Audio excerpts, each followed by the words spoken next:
L-Awtorità Teknoloġija u l-Informatika il-Mita ħabbret strateġija ġdida għal 3 snin ġejjin.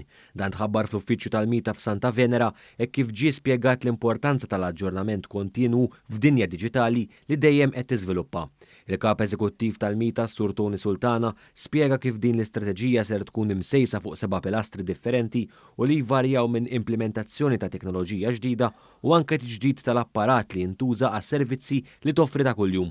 Illum nedejna pjan ta' 3 snin mill-2021-23 fejn ħad jieħu l-Mita fuq strateġija illi bbażata fuq prinċipji strateġiċi fejn ħan nifokaw fuq is-sistemi li aħna nistgħu nagħmlu differenza, fejn ħan nibbażaw ukoll fuq prinċipji tekniċi fejn ħan niggwadanjaw u nikkapitalizzaw fuq teknoloġija ġdida u fuq operat kif inkunu iżjed effiċjenti fix-xogħol li nagħmlu għall-Gvern. Is-Sur Sultana semma wkoll teknoloġiji emerġenti li huma kruċjali li jibdew jiġu implementati fl-operazzjonijiet ta' kuljum ta' din l-entità governattiva. Iva f'dan il-perjodu wkoll ħan immodernizzaw is-sistemi tagħna, sistemi fejn huma l-core competence tagħna, fejn naraw illi t-teknoloġija l-ġdida bħal cloud computing u artificial intelligence indaħluhom ukoll fis-sistemi tagħna.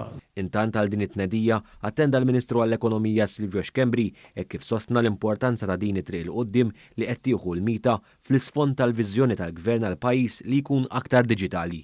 F'indirizz tiegħu il-Ministru Silvio Xkembri semma wkoll il-kontribut qawwi li kellha l-Mita waqt il-pandemija hekk kif din komplet tissalvagwardja l-infrastruttura kollha tal-ICT tal-Gvern anke f'dawn is-sitwazzjonijiet ta' sfida. Hawn huwa semma kif il-Mita għenet partikolarment lis-settur tas-saħħa biex setgħu jsiru ċentri tat-testjar u jitħaddmu s-sistemi tal-intraċċar tal-kuntatti u tat-telemedicine.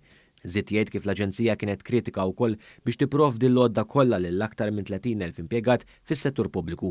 Il-viżjoni importanti li fil-waqt li nkomplu ninvestu fl-infrastruttura u fil-ħiliet tan-nies sabiex naraw li konna pajjiż li jkollu l-aħħar teknoloġija anke biex niġbdu l-investiment lejn pajjiżna, naraw li konna l-aħjar talent ukoll f'din l-entità.